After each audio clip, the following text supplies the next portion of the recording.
For as long as most of us can remember, the global car industry has really been dominated by the same big names, right?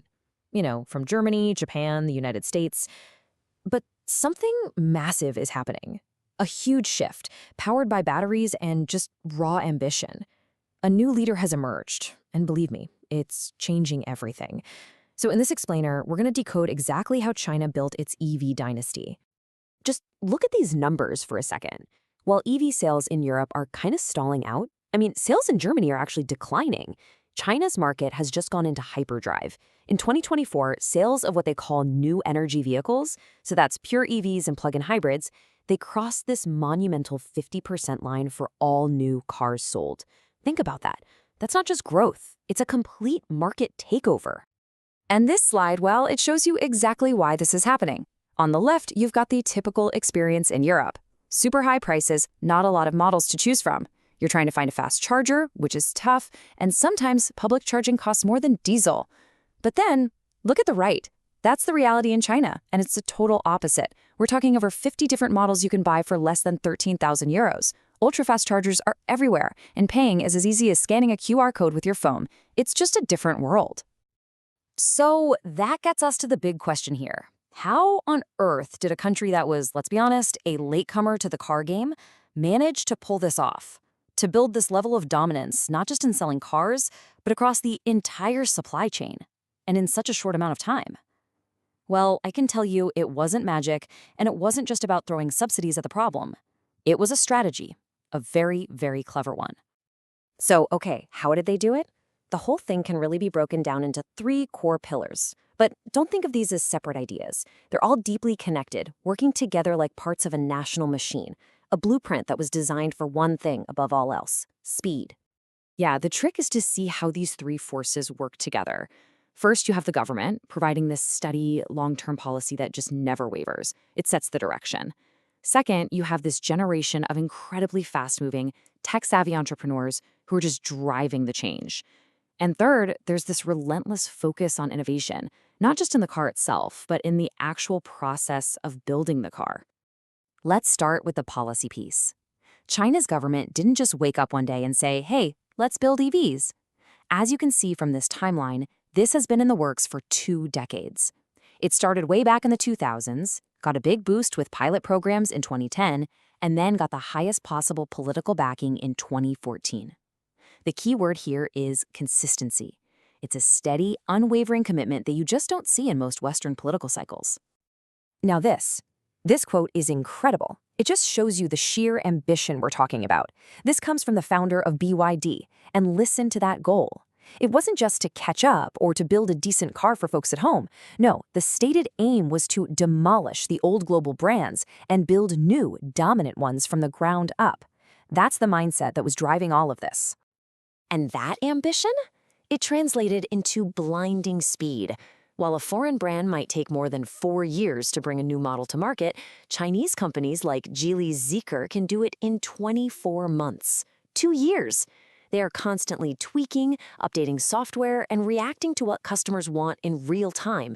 It makes their global competitors look like they're standing still. All right, so we've seen the high-level strategy. Now let's dive into the industrial playbook, the nitty-gritty of how they actually did it. What were the specific tools China used to pull this plan off? Because this wasn't just about money. It was about strategically building an entire ecosystem from scratch. Okay, this is one of the most clever and kind of counterintuitive parts of the whole strategy. Instead of just protecting their local companies, China did the opposite. They invited the biggest, baddest predator in the pond, Tesla, right into their market.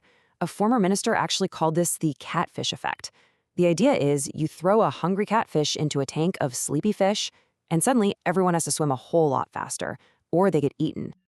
And that catfish wasn't the only tool in the box, not by a long shot. The playbook was full of powerful policies. Things like requiring foreign car makers to form joint ventures, which made sure technology got shared.